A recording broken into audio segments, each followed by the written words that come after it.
Hi, everyone. Good evening or good afternoon, wherever you're tuning in from. Thank you so much for joining us on this lovely Tuesday for our FGLI webinar series with College Essay Guy and the Matchlighter Scholars Program. I am so grateful for all of you guys being here every month for a professional development series aimed at supporting counselors who support any number of students that identify as first gen or low income on key components of the college application and college access process. We have a really awesome session for you all tonight on national programs. And first, I would love to give a little bit of some housekeeping items. So first and foremost, this session will be recorded and any associated resources or links will be sent in a follow-up email sometime tomorrow. So if you have any questions on that, please feel free to wait for that email and then reach out and let us know. This is a webinar, so you can feel free to use the Q&A function to ask any questions that you have throughout the session. And then Rachel will go ahead and answer them at the end during our Q&A portion.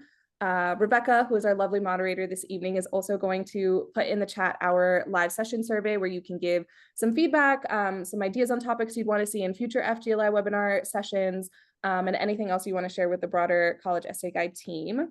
I'm also going to share my screen super quickly to talk a little bit about our biggest upcoming opportunity, which is CEG Live Summer Boot Camps. And I'm really, okay, hopefully everyone can see this. But CEG Live offers counselors virtually delivered summer boot camp series covering personal statements, supplemental essays, the Common App, the UC statements, with live and recorded sessions, plus the self-paced Choose Your Own Adventure essay tool so that it guides every step of drafting and revising and supports counselors in supporting their students in that work. There are a lot of things included in CEG Live, including the personal statement boot camps, college application, and supplemental essay boot camp, a ton of resources that are given with each of these boot camps. And so I really encourage you all to visit the link that Rebecca is going to send in the chat for some more details. And we're really excited to offer this opportunity, particularly to schools and counselors that support FGLI students. And so there is a pay what you can version of this that you all are more than welcome to take advantage of. And so I really encourage you all to do some more digging into this. Our sessions will be starting, I believe, in June with programming all throughout the summer. So share with your colleagues, with your students, and we hope to see you at some CEG Live sessions later this summer. And again, Rebecca will drop that link in the chat for you all to take a look at and register whenever you feel compelled to. And I'm happy to answer any questions on that as well during Q&A if folks have any. Thanks again for sending all of that, Rebecca.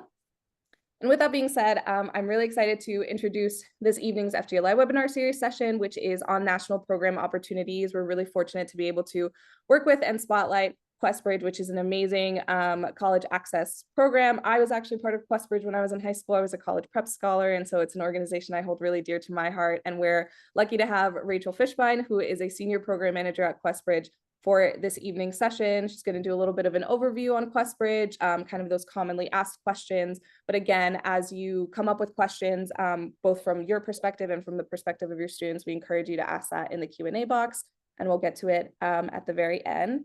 So without further ado, I will pass it over to Rachel to get us started. Thank you. Yeah, I did not include all of my frequently asked questions that come up more commonly in the end of my presentation, because I figured that there were going to be specific questions that came up, but I have done presentations similar to this a couple of times. So I try to kind of put in questions that I know tend to come up often. I wanted to let you know that this is a preview of a presentation that I'm going to be giving on May 21st, and later on in the deck, I actually have the link for that. So there's some actually completely new content, and there's some content that's not going to be on the at the webinar on the 21st, but a lot of it, there's a little bit of overlap. So hopefully this will kind of whet your palate and get everybody thinking. I know some people are more familiar with QuestBridge, some people are less. I've been with QuestBridge since 2012. I've worked in a number of different roles. I'm based in New York City. I'm going to unprofessionally apologize in advance in case my two children or my new dog that we just got interrupts us. I am hoping not, but that's what happens. And without further ado, I'm going to share my screen. And like Diana said, if you want to put questions in the chat, and Diana, if anything pops up as we're doing this that seems particularly relevant to the slide that we're on, just come off and let me know, and I'll address it at the moment. Sounds great. Thanks, Rachel. Okay. Okay, so I wanted to start off with a quote.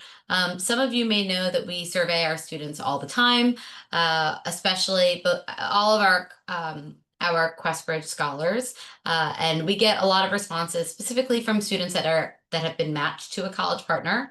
And it wasn't actually very hard for me to find a quote that specifically hit on the impact of educators. So this student actually mentioned 3 different educators. So I wanted to share that with you. But she talks, about her counselor. She talks about her teacher.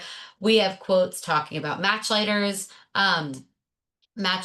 mentors, and teachers, counselors. Somebody had their ballet teacher, lots of discussion about parents, all different sorts of influences. And the reason that I think it's important to kind of note that is because when you have a relationship with a student, you create rapport, right? And your opinion has some clout. And there are many students that would be a really good fit for this program or another program like it for a competitive college, and they don't necessarily realize that, right? And so you're not going to be the one to convince them to ultimately attend, but you might legitimize the fact that they might be a good fit to apply to a program such as QuestBridge. So, and this was the example here, right? Mr. T and Mrs. F actually shared about QuestBridge in the first place, and that's how this student ended up matching with Washington University in St. Louis. So this is, we're calling this Inside the National College Match. It was prepared specifically for this presentation tonight. Like I said, there's going to be some overlap, but it's going to be a little bit different too. Oh my goodness, I went all the way to the end. Excuse me. There we go. Okay. So we're going to do a little introduction. We'll talk about our application, a couple of changes. We'll talk about the National College Match process, in particular, the ranking process, and also talk a little bit about different ways of being accepted and kind of going through the process a little bit later down the line, which is something that educators often ask about. And then we're going to end with some suggested next steps and some resources. And this presentation is kind of set up with an eye for educators. And when I say educators, I really truly mean anybody who's supporting a student in their college application journey that is not a parent, right? So if it's a mentor, if it's a community-based organization, if it's a counselor in school, out of school, whoever you are, this is all going to be relevant information. You will see there are some pieces that are kind of specifically for counselors, and I'll try to note those when possible. So to start off with a little introduction to QuestBridge, we have been around for 30 years, and the whole purpose of our program is that all students deserve to reach their full potential, regardless of their financial background. So we don't want a student to miss out on an opportunity that they are eligible for because they aren't able to pay for it. Right now, we have over 20,000 alumni. So QuestBridge alumni are individuals who have gone through the National College Match and then attended one of our QuestBridge college partners and then graduated. And we have over 10,000 current scholars on our different college campuses. So this is a group that has grown and grown and is more and more robust. And one of the cool things is a lot of the earlier scholars, right, are now adults, very much, some of them actually very much in the field. So it's been exciting to kind of see that growth year after year. We have 55 college partners. These are some of the most competitive colleges in the country. They are all committed to meeting 100% demonstrated financial need for students. You'll notice they're all over the place. There are small liberal arts colleges, there are large research universities, there are Ivy League schools, there are women's only schools, there are religious schools. There's really a huge variety in terms of the schools, but they are all strong academically. They are all committed to meeting 100% of demonstrated need, and they've all kind of stepped up to say that they're going to support students that are looking to attend college but are unable to do so because of the financial restrictions. So they're here saying they want these students to come to their campuses. And all of these schools, the newest schools that we have, Bates, University of Richmond, and Harvard, they don't have Quest Scholars networks yet because they haven't started yet. But the schools that are already established in the QuestBridge partnership all have QuestBridge Scholars networks on their campuses. And a student is encouraged to be a part of that network, but it's actually not a requirement. So based on the time of year that it is now, so it's the middle of May. So we just finished the application and selection process for the College Prep Scholars Program, which is really set up to kind of help students start their journey. And you'll find that if you're a part of a community-based organization, you might have found that the students that you work with already kind of know, kind of what to do and where to apply and how to work on their application, but not everybody does. So this was kind of an opportunity to even the playing field and then open up a student's eyes and experiences to all the schools and all the opportunities that are out there. I'm not really going to focus actually at all on the College Prep Scholars Program, but I'll show you later on in our resources where you can find the recording if you are interested in learning more. We're going to focus on the National College Match. That's a college admission and scholarship process that connects talented high school seniors to full four-year scholarships at our college partners.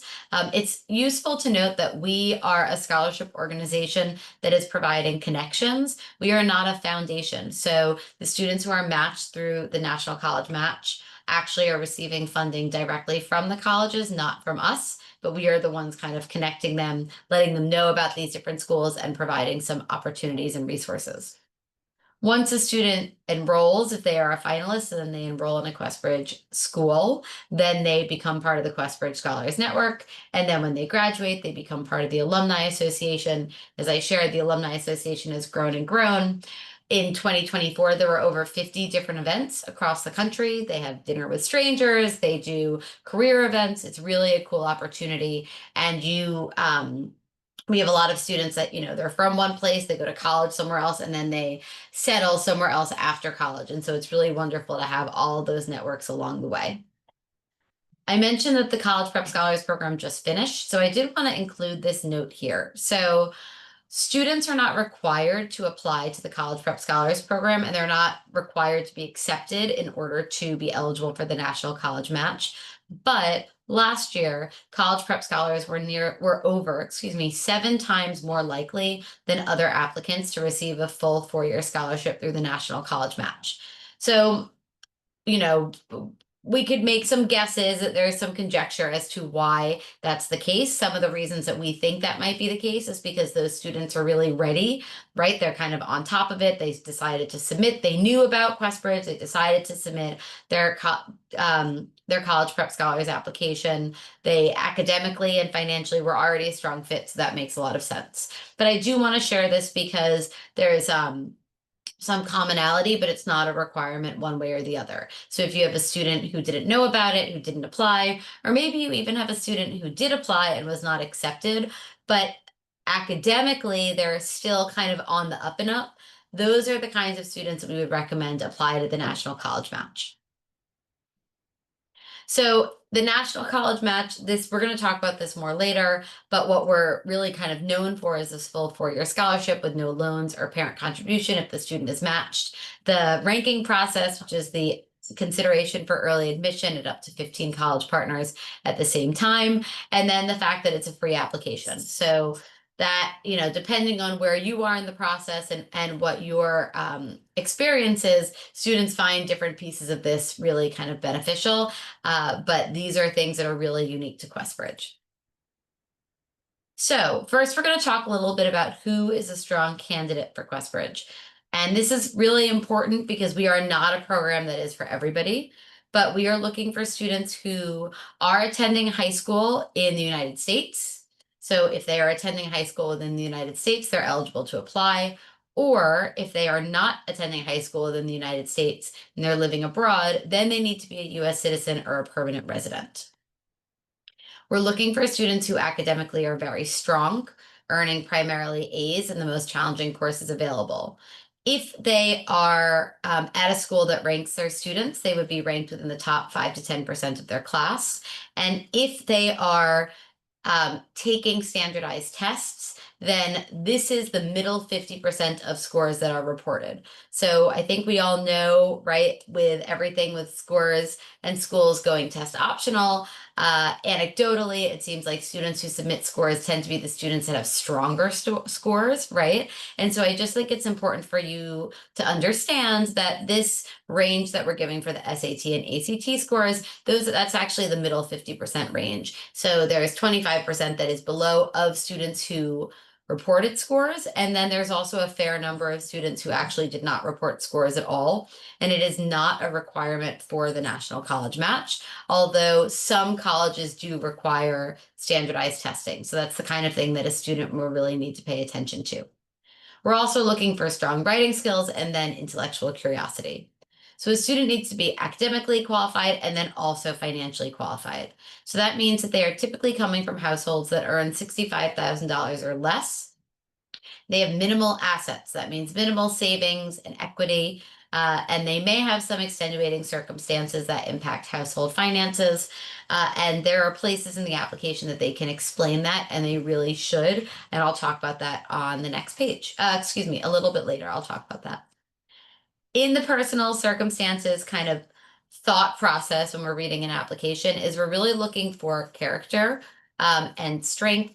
We're looking for students who are involved outside of school. And you'll notice it says highly involved outside of the classroom. What does that mean? It means they're doing something, ideally things that are important to them or that hold significant responsibility. It does not necessarily need to be an extracurricular. It does not need to necessarily be an internship, right? It could be that they have a part-time job. We have many students who have significant family responsibilities. And so they're not necessarily able to be involved in the yearbook or the drama club or the lacrosse team or whatever, right? But it's really important that students share all of that, right? So when a student is filling out their application, we want to know the answer to the question, what are you doing outside of the classroom? And there are places to talk about how long they've done that, what sort of, achievements they have, but that's the basis of the question. And then most of the time, our students are first generation college students. So that means that approximately 80% of students last year were first generation to college within the United States. So it is not a requirement, but it is something that is common for the majority of students. So I talked a little bit about kind of what we're looking for. Now I'm going to talk about how it shows up in the application. I think the most important thing to understand here is that our application is a full college application. So students should take it seriously. It is not a first draft. If they are selected as a finalist, this is the application that will be sent to the colleges. So they really need to focus on that and understand that what they're putting down is something that is going to follow with them, right, as they are applying to college. So, first of all, we're looking at their household and financial situation. We want to know what their living arrangement is. Who do they live with? Do they have a custodial parent, a non-custodial parent? Who lives in their household, which is not the same as who is claiming whom on their tax return, right? So that's something that we take very seriously when we're talking about household income and household size. If a student has a custodial and a non-custodial household, we will actually look at those separately. And we'll look at the income separately, and we'll look at the assets separately, and the savings, all of that if it's more than one household. And then we're also asking for, like I said before, the assets, the savings, and we're really expecting students to come from households that have minimal to no assets or savings. They're applying for a full 4-year scholarship, which is generally for students that do not have financial strength. Our students have academic strength, but not financial strength. When the student is applying to us, they do not need to submit any actual documentation, but they will need to fill out the FAFSA or the CSS profile or provide documentation directly to the schools. But either way, on occasion, we have asked students to submit financial verification, a form of financial verification to us as well. So it is not something that happens to all students, but it's something where, a student should be prepared to share those forms. W-2, 1099, whatever it is, in case they are asked for that information from us. So that's the household and the financial piece. that is the piece that is kind of, particularly unique to QuestBridge because a lot of college applications don't ask about that, right? Not in detail the way that we do. The next part is really kind of what's being submitted by the school. So we are looking for 2 teacher recommendations, and that would be from a core subject teacher in math, English, social studies, science, foreign language, one of those core subjects. Clearly, there are many AP subjects that usually fall into that as well. Generally, if a college, if one of our college partners is considering something a major subject, so are we. And it's ideally a 10th or 11th grade teacher. And then we're also looking for a school report from a current high school counselor. So that can be, there is a form, but it can also be a letter instead of checking off the boxes. Then we have academic and testing, and I want to share that the pieces that are in bold here are things that counselors either can or should be submitting in most cases. So counselors or teachers. So the transcript, a student is not required to submit an official transcript. They can submit their own transcript, like from their own academic portal from 9th to 11th grade.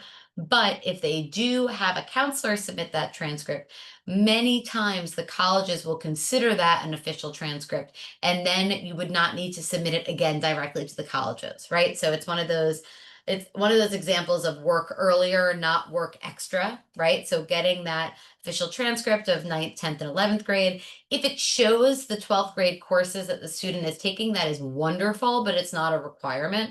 But we absolutely need classes and grades for 9th, 10th, and 11th grade. And then the students will self-report their 12th grade coursework.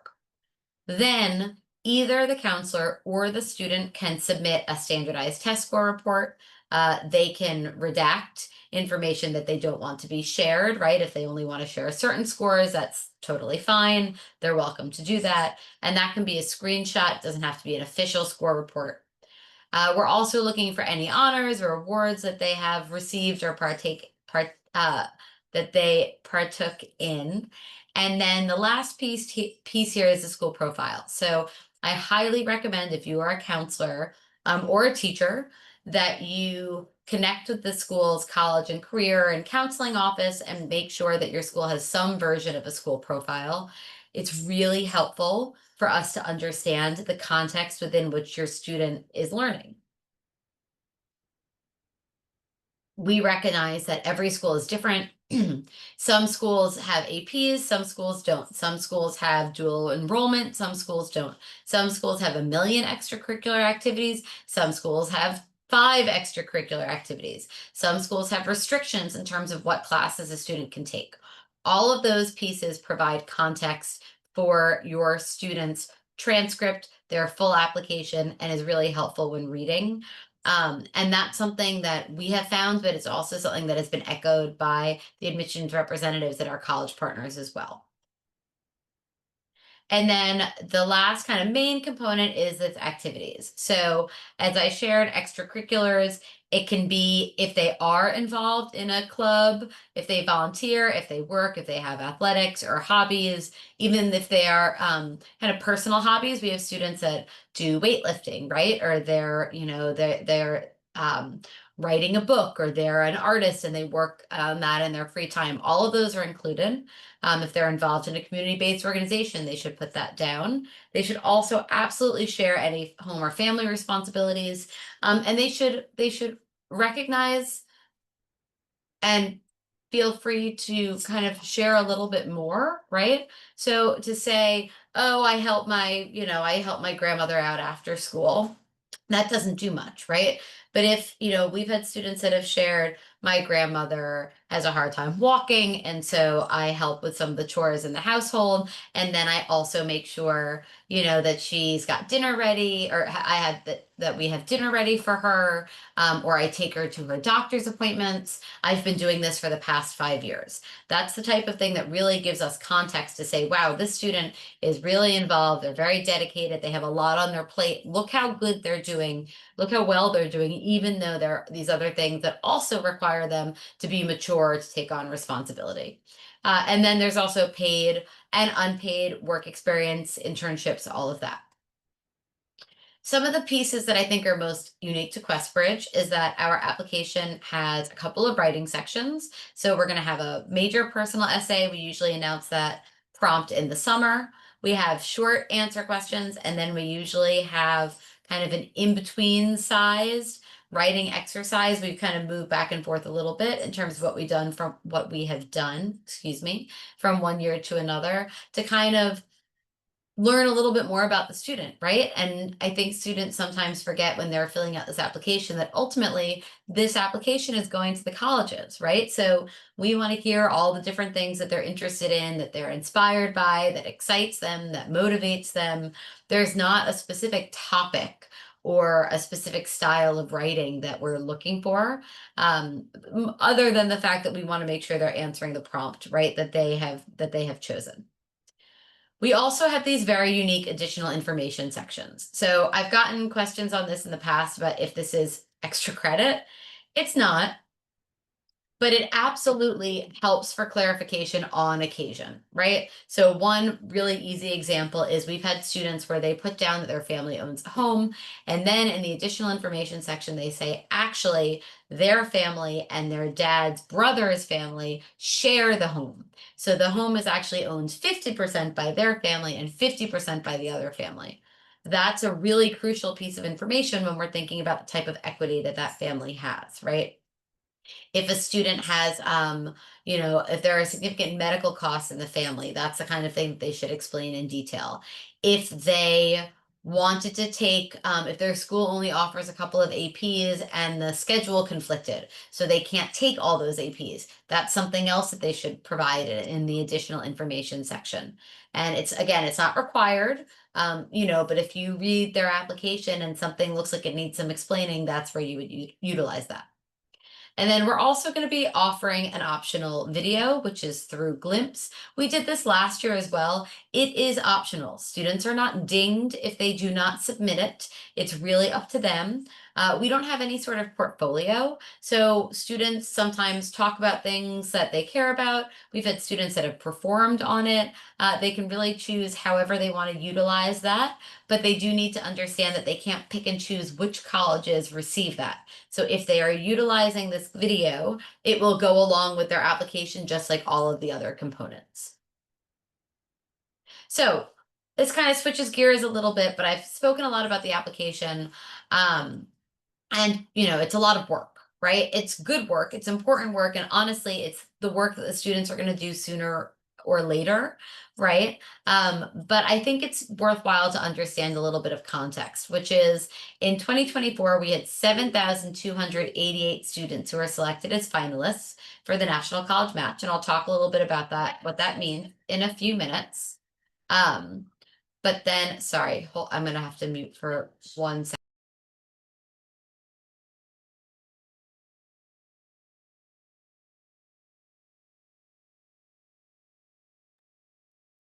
I got a whole 30 minutes without any interruptions. Okay, so in 2024, there were 7,288 students who were selected as finalists. So that means that they were ready to move forward through QuestBridge to utilize our application process. And we had 36% of them match with schools, which was over 2,600 students. And so when you think about all of those schools, what their acceptance rates are, right? And you think about the percentage of students that matched, it's incredible, right? And so it really is an opportunity to gain this full 4-year, no loan, no parent contribution scholarship with work that they're probably going to be doing either way. And then this other piece right here that I just want to follow along with is there was approximately an additional 40% of students, of finalists, excuse me, who were then admitted during regular decision or another admissions process. We'll talk a little bit about that later on. But that's a substantial additional percentage, right? And I think I want to say that the total percentage ends up being something like 58%, right, of finalists end up getting accepted to at least one QuestBridge College partner. And that's just awesome, right? To have that much of an acceptance rate for students. And the question, we get a question all the time about, are students guaranteed to be accepted somewhere? And the answer is no. Each of these schools has their own admissions review process. But we also have no control over where students are applying, right? So we have 55 college partners, and there are schools that you've heard about, and maybe schools that you haven't heard about, certainly schools that your students haven't heard about. And students really should look at all of the schools that are available on our list to apply to and consider many, many options, right? And we'll talk a little bit about the different pathways in a few minutes. But we all know you can only get accepted to a school if you submit an application. And so that's something that we encourage students to think about, and we hope you do too. So I'm going to talk a little bit about the process, and this is where we get a lot of questions. So do me a favor and hold your questions until I get through this section. And then obviously I'll be happy to answer any of them, but I think I'll hit a number of them as we go. So I want to talk about some terms. These are all for the National College Match. First is finalist. This is a student who has applied to the National College Match who has been selected by QuestBridge as a competitive candidate. They will be moving forward with the QuestBridge process. There's ranking colleges. Students are not required to rank colleges, although the vast majority of students do. And that is a list in order of up to 15 college partners where they would like to be considered for the match. If they are listing a school if they are ranking a school, including it on their match list, they are saying that they absolutely, no matter what, will be committed to attending that school if they get matched there with a full 4-year scholarship. The match is the full 4-year scholarship. It's binding admission, and it means that a student was selected by the highest ranked school that was also able to match with them, and I'll talk about that in a few minutes. The match requirements are essentially the same supplemental pieces as if your student applies through the Common App. So usually it is if there's an extra essay or extra short answers that are college specific. Those financial materials, the FAFSA or the CSS profile or direct submission of documents, and anything else. And those are all due by November 1st. So that is definitely kind of an earlier deadline, but it's actually the same deadline as many ED applications as well.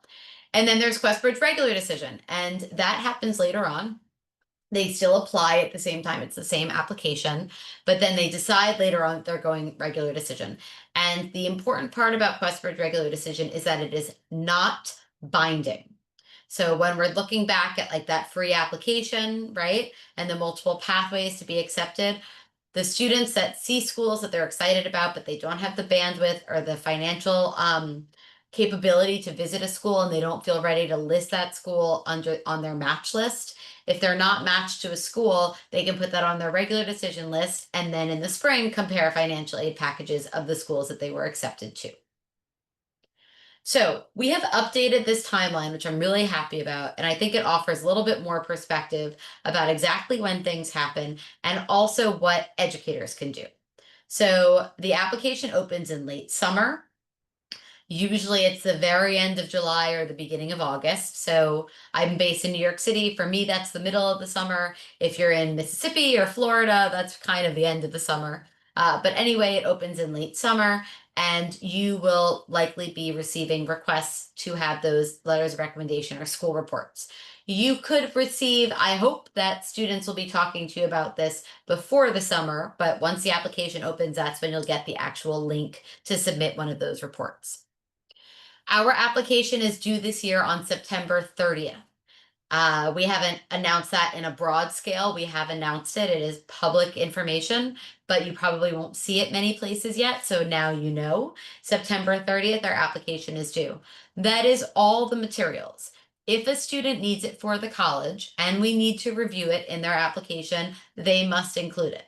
The transcript, the test score report, the school profile if you have it, the counselor school report, the teacher recommendations, the essay, all of that comes to us by September 30th. We then take barely 3 weeks and we read everybody's application, and we read it. As staff members, it's quite a process. On October 16th, match forms are due. So I'm going to show you the next one just to clarify. So I want you to notice how match forms are due on October 16th and finalists are notified on October 21st. This is because we want students to do their research before they find out if they're a finalist. Because if they have that number one school that they wanted, that they ranked, if they find out they're not a finalist, chances are they're going to decide to apply there directly. Right? So that's something that we really want them doing their research and having their ranking list available.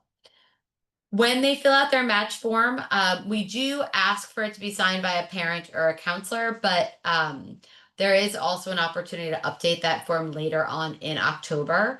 Ultimately, it does need to be signed, particularly because students are making a commitment, right? This is the list of schools that they're saying, yes, I will attend.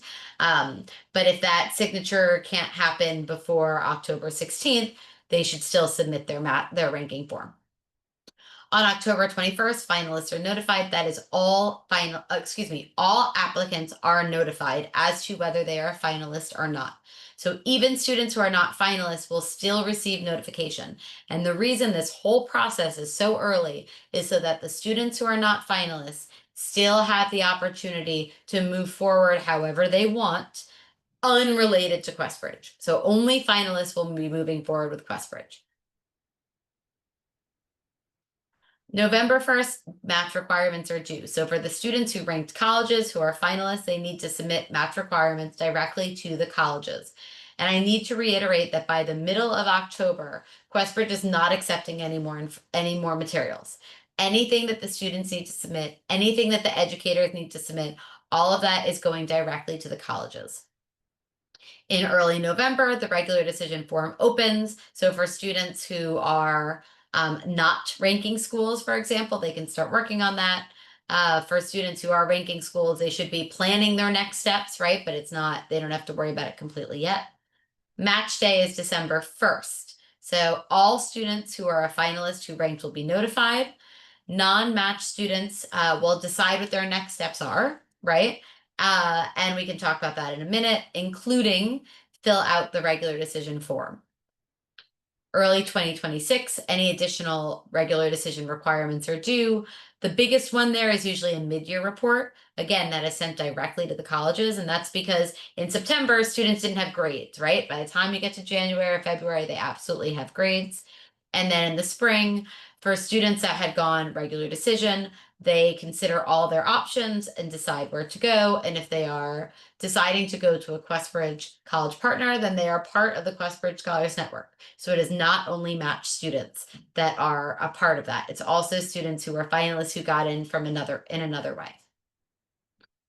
The match, I've mentioned this before, I think hopefully that's pretty well understood. It's a full 4-year scholarship. It includes all of these costs in a variety of ways that I'll show you in a few minutes. There are no loans and there is no parent contribution. That is one of the guarantees of the match. Now, when students are ranking schools, the only way to receive the full 4-year match scholarship is to rank schools. They can rank up to 15 college partners. They do not need to rank 15. And the college partners will concurrently review all the applications. They will not know how many other schools a student ranked. They will not know where they fall on the student's list. Okay? So there's no kind of game playing here on the part of the student. They should put their top school first, their second top school second, and so on. If a student is matched, they are matched to the highest ranked school that was able to match with them.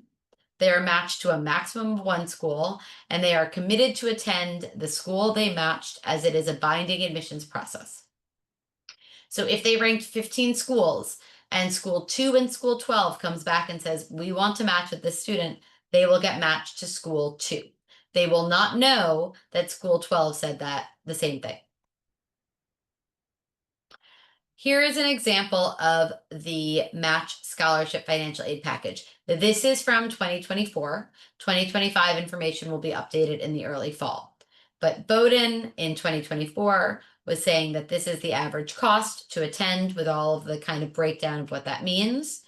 And this is how the match scholarship financial aid package is covered. So for Bowdoin, the only thing that a student needed to kind of do, right, to help support their scholarship and their enrollment is they needed to have some campus employment. And that 2,200 you'll see is almost exactly books and supplies and personal expenses, essentially. Everything else was covered. And if a student had a summer job, they don't need to have the campus employment. If the student had an extra scholarship, they don't need to have that campus employment, but that's how the cost is covered. So it really is a phenomenal opportunity. I wanted to very quickly, oh, there we go. Oh dear, there we go. I wanted to very quickly show you this little GIF, which just kind of shows, sorry, there we go. It's just taking a minute to load. It just shows how you can, I apologize because it seems to be moving very, very slowly, but it's supposed to show how you can find the match scholarship aid packages for the different schools. So you click on our college partners, and then you click on a specific school, and then you'll click on the financial aid components of each of those schools, and you will see a sample match package from this past year of any of the schools. And it's important to see that because they all do vary a little bit. Some have a summer contribution, some have campus employment, some have both, some have neither, right? We're going to keep on going because this is moving slowly and I have a couple of other things that I want to touch upon. Oh, there we go. But you can play around on the website and you'll find it pretty easily. So in summary, there are a lot of benefits to the match. There are also benefits to regular decision. The same application, the fees are still waived. You're still a part of the Questbridge Scholars Network. It's really that binding piece and then the actual match scholarship package. Oh, my computer seems to be a little bit slow. So this is one of the new slides that we just started on. So I wanted to talk about if a student does not match, if they are a finalist who does not match, here are the other things that they need to think about. First, many of our colleges give ranked finalists the chance to move into ED, EA, REA, ED2, whatever it is, right after the match. So if a student ranks 15 schools and school number 1 says you can parlay your application, like Grinnell does this, you can parlay your application into ED2. The student can do that, but they need to be aware of the different options for all of the schools so that the day that, match day happens, they don't get matched, they're disappointed. The next day they move on, they need to have a plan of attack. Concurrently with this, they also should be utilizing Questbridge regular decision. So we have a regular decision form. All that means is they are indicating which schools they want to continue to be considered at and which schools they want to add. So if they ranked 5 colleges, one of them is Grinnell, they decide to go ED2 to Grinnell, they still want to be considered at the other 4 colleges, then they add 5 more Questbridge schools that all of these schools are now not binding, right? Because it's regular decision. And then they also need to be applying to non-Questbridge schools, right? We talk about target, likely, and reach school. They really need to have a mix of schools. They cannot just rank schools and then pick like one local college, right? You never know what a school is looking for. You want them to really have a wide variety of applications out there for consideration. Okay. Almost done, so we will definitely have some time for questions. So here are some next steps for educators. Reach out to students and spread the word about the National College Match now. Students can sign up for the mailing list now, and then we will reach out to them when the application is open. We will give them a heads up on the essay, right, that's coming out. I also encourage you to review our 55 college partners because chances are there are some that you are not familiar with. And we all know that just because you are not familiar with a school does not mean it is not an excellent school. So take a moment and learn a little bit more about some of our schools. I encourage you to make use of our resource library. I'll show you that on the next page. It has lots of information, lots of resources, not only for rising seniors, but worksheets and class lists for all of high school for students to utilize. And then counselors, if you do not have a school profile, I highly recommend you create one. And if you do have one, check it out. Make sure it's updated. It shouldn't be more than 2 or 3 pages, please. But gives it, like I said, it gives really good context. Okay. Here are some of the resources. This is an example of the resource for the preparing for on our resource library. You can follow us on Instagram. There's a million things on YouTube. You can email us at educators@questbridge.org. There's also Ask QB, which has all of our frequently asked questions. So check all of those out. And then my last thing is a plug for looking ahead to the National College Match, an overview for educators. And I will tell you, I said that there's some overlap, but considering how much content was here, there is a lot more there, and I'm not sure how I'm going to get through it, but this is good practice. And you can see at the bottom, you can register. There's the link. And the very last thing I'm going to show you is our QR codes.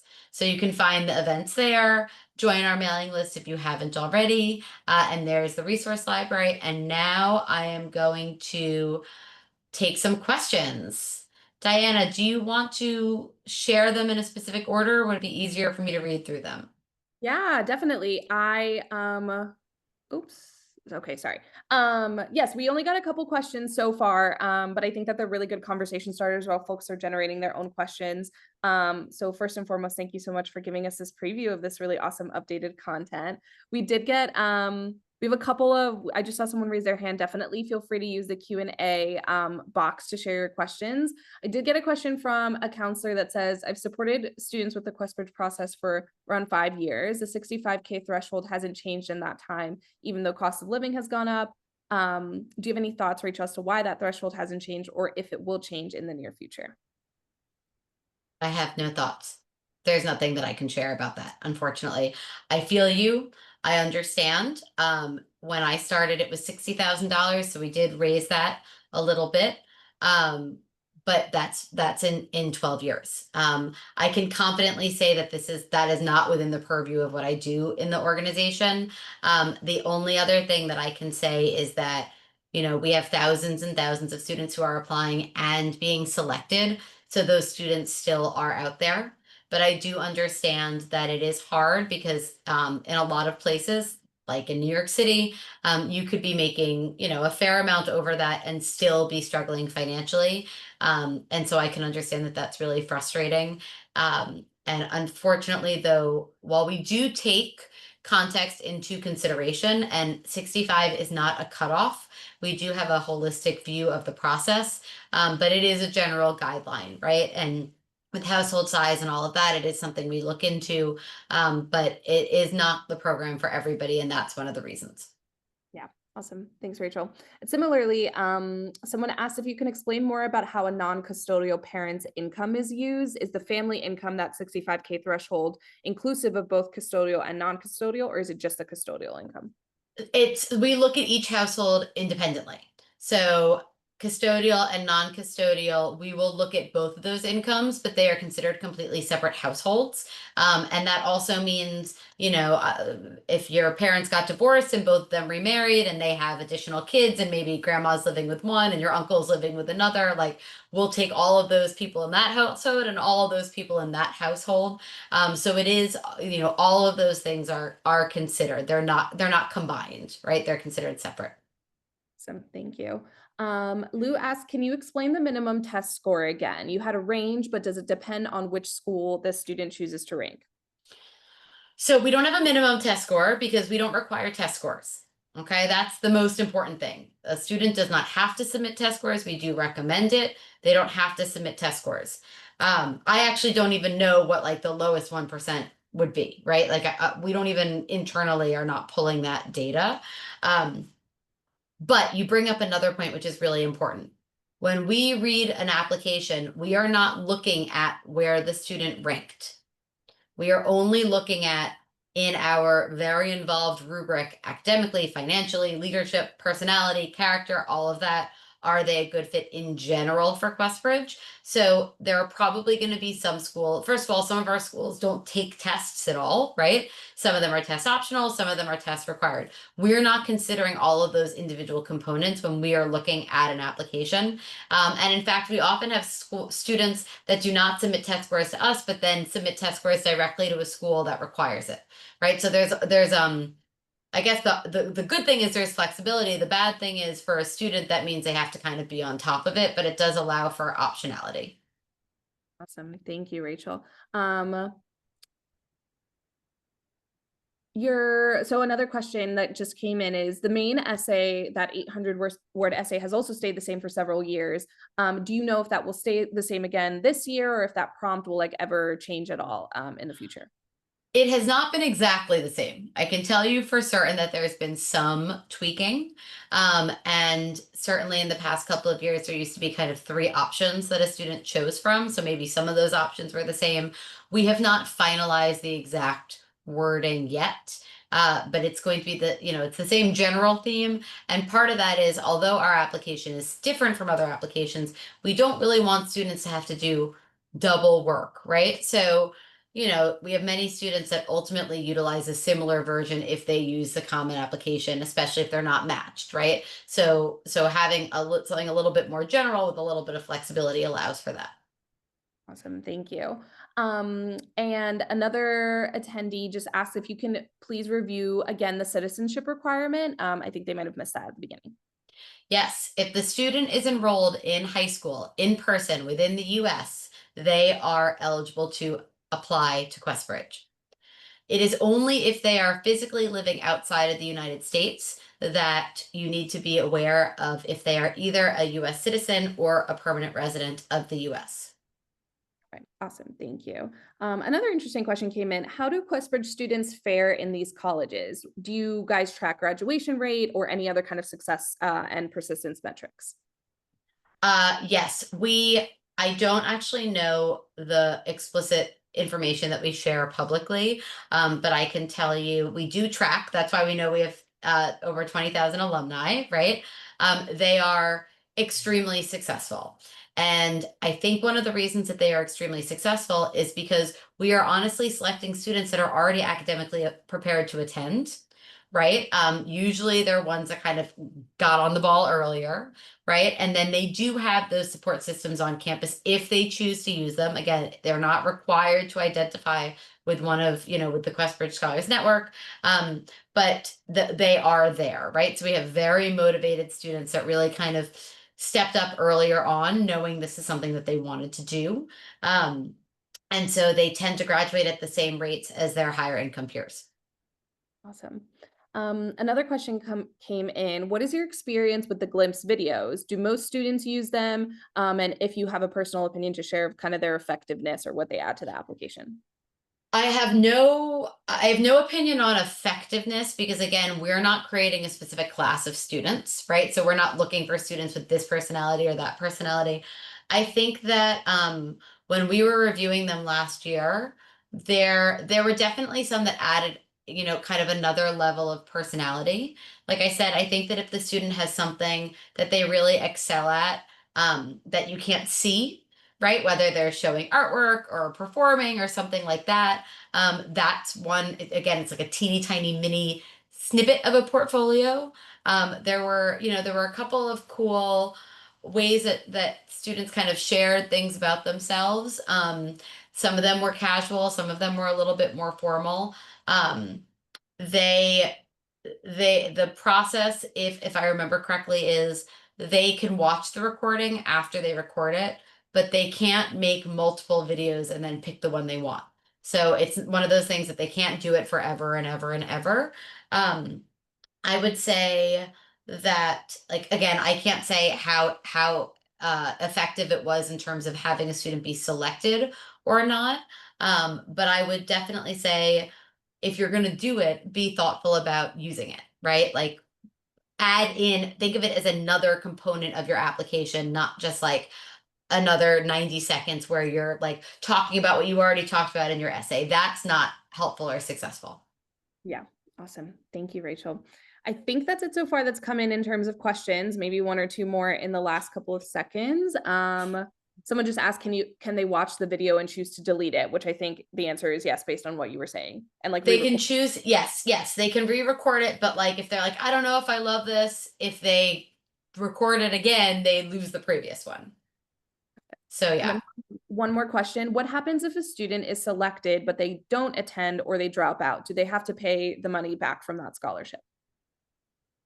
If the student is matched and they don't enroll, like it's a really, it doesn't look good for anybody. It doesn't look good for the school they're coming from, the school they're going to. We share with the partners where the students are matched to. So, being aware that other schools might know that, right? They might know that the student reneged on their admission, but there's no financial punishment to that. The second part of your question, I think, would be the same answer as, because the scholarships are coming from the colleges. I think it would be the same answer as if a student, if a student's on a full scholarship directly and they drop out in the middle of the semester, I actually don't know what the answer is, right? It's not a loan that they're being given, it is a scholarship. But I think the other thing that comes up sometimes too is a student that wants to take some time off, which we've had happen before. And the advice there is, if they are going to take time off, they need to do it um, after the end of a semester, before the next semester, because once the semester starts, that's part of their aid, right? So that if they lose that semester, they won't get an extra semester of aid later on. But that is the unfortunate answer of, you have to ask the colleges. And we do, I'm sure, many of you have interacted with the colleges. They all have their own ways of doing things and their own things that they're looking for. And we try to bring together kind of a commonality. But there are definitely a lot of things where ultimately the answer is to reach out to an individual college. Yeah, definitely. Thank you, Rachel. And we're coming up on time. Someone did say that they might have missed this statistic at the beginning, but what's the acceptance rate of all QuestBridge applicants into the program, not the colleges? You're recording this and I want to say it's 58%. I can't remember the exact math, but it was 36% were matched, and then approximately another 40% of finalists who weren't matched were admitted to a college partner during regular decision, which I think ends up being 58%. But don't explicitly quote me on that, but I'll be sharing this presentation next week and I'll have my actual script and I'll have that actual number. So that's the loose answer. Wonderful. Thank you so much, Rachel. And for folks that have any other questions, I really encourage you all to take advantage of all the resources that Rachel shared. The links to all of those resources will be included in the follow-up email that you'll receive tomorrow. Rachel, thank you so much again for your time, for sharing this awesome presentation. I'm so excited to see how that goes kind of on the national level in your next webinar. And it's always just a joy to work with you and to learn more about QuestBridge, which is an amazing organization that I hope you all and your students take advantage of in future years. So again, thank you all so much for being here this evening. We look forward to seeing you at another FGLI webinar series in the future. And yeah, thank you all. I hope you have an amazing night and a great rest of your week. Thank you so much. Thank you all for your time too. Thanks, Rachel. Bye, everyone. Bye.